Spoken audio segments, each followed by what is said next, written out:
Don't make these 5 mistakes that I made as a beginner in the gym. First चाहिँ ego lifting. मैले एकदमै ego lifting गर्ने गर्थेँ, आफ्नो बडीले धान्न नसक्ने वेट उचाल्थेँ। त्यो चिकन लेग्स कापेको त्यही भिडियोमा देख्न सक्नुहुन्छ। सेकेन्ड मिस्टेक चाहिँ working out for too long.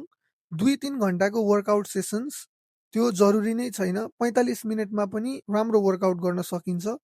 Third mistake चाहिँ टेकिङ टु लङ ब्रेक्स। मेरो वर्कआउट सेसन लामो हुनुको रिजन नै लङ ब्रेक्स थियो होला, जसले चाहिँ मेरो वर्कआउटमा धेरै इम्प्याक्ट गर्यो। 2 मिनटको break is enough. Fourth mistake चाहिँ स्किपिङ वार्मअप्स। मैले लङ टाइम त्यो हेभी मोभमेन्टहरू गर्न भन्दा अगाडि पुसअप र पुलअपलाई मात्रै एज अ वार्मअप गर्थेँ। फिफ्थ मिस्टेक चाहिँ working out with bad form. Slow र कन्ट्रोल गर्नुपर्छ workout. At the end of the day consistency is the key. अनि हजुरहरूले जसरी वर्कआउट गरे पनि आफूलाई इन्जुरीबाट बचाउनु पर्यो अनि कन्सिस्टेन्टली वर्कआउट गर्नुभयो भने रिजल्ट्स अभियसली देखिनेछ। अनि